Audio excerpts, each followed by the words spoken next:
I never believed people could secretly live inside someone else's apartment. Now I check every wall before I go to sleep. About 8 months ago, food started disappearing from my fridge. At first, I blamed myself. Maybe I was eating late at night and forgetting. Then things got stranger.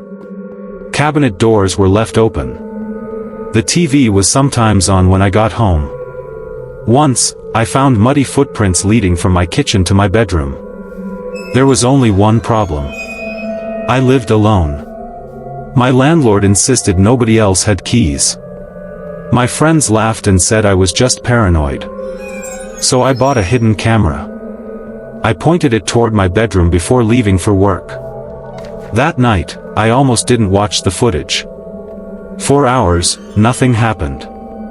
Then, at exactly 2:47 a.m., something moved under my bed. A hand slowly reached out. Then another. A man crawled out. He was filthy. His clothes looked years old. He stood up without making a sound and walked to the side of my bed. He just watched me sleep. For almost 10 minutes. He smiled. Walked into my kitchen.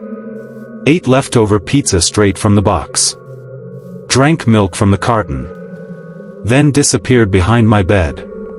I didn't even go back inside. I called the police from my car. They searched my apartment immediately. Nothing. Then one officer moved my bed. Behind it was a loose piece of drywall. When they pulled it away, there was a narrow tunnel. Inside were blankets, food wrappers, empty water bottles, and hundreds of photographs. Every single one was of me. Sleeping. Watching TV. Cooking. Leaving for work. Some pictures were dated almost 3 years ago.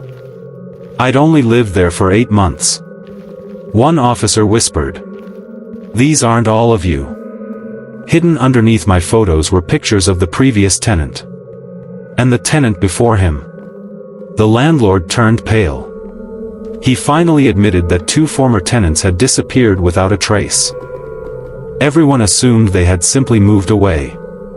Police searched the tunnel for hours. They found several exits connecting empty maintenance spaces throughout the building. But they never found the man. A week later, I moved across the country. I threw away my bed. Bought new furniture. Started over. For the first time in months. I slept peacefully. Then last night, my phone buzzed.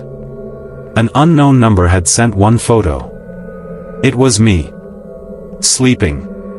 In my new apartment. The message underneath said, "You forgot to check under this bed."